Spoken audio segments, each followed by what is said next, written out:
So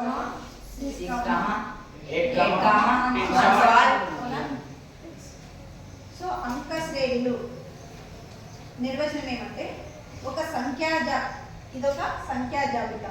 ఒక సంఖ్యా జాబితాలో మొదటి పదం తప్ప మిగిలిన అన్ని పదాలకు ఏదో ఒక స్థిర సంఖ్యను కలపడం వల్ల వస్తూ ఉంటే దానిని అంక శ్రేణులు అంటారు.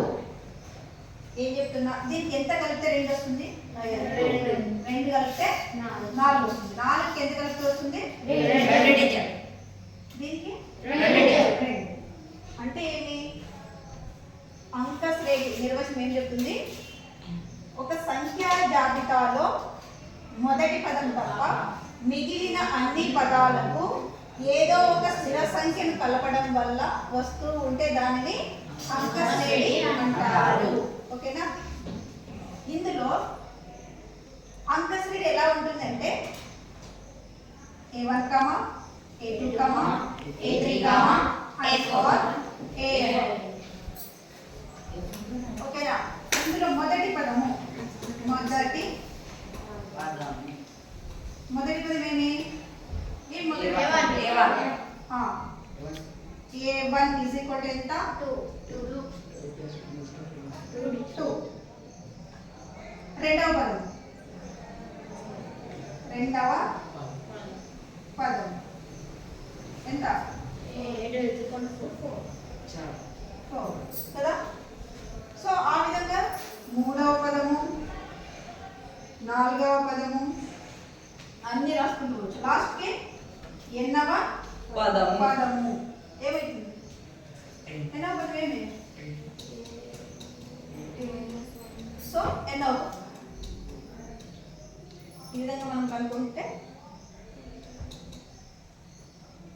అంక శ్రేణి యొక్క ఎన్ని పదాల మొత్తాన్ని లేదా ఎన్నవ పదాన్ని కనుగొనే సూత్రం మనకి వస్తుంది. ఓకేనా? చూడండి, ఇంకేం చెప్తున్నాను నేను? ఇంకేం చెప్పినా?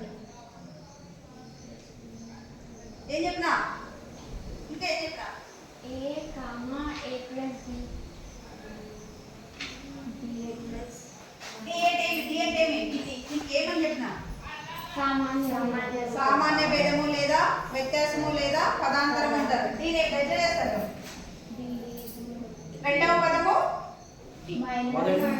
మైనస్ అదే రాయాలి. రెండవ పదము మైనస్ మొదటి పదము రాయాలి. రాస్తేనే ఏమొస్తుంది? 4లో నుంచి 2 పోతే ఎంత వస్తుంది? తర్వాత అంక శ్రేణి సామాన్య రూపం ఏం చెప్పినా? A1, A plus D, A plus 2D, A plus minus 1 into A plus n minus 1. బాగా చేయలేదు సూత్రం అది.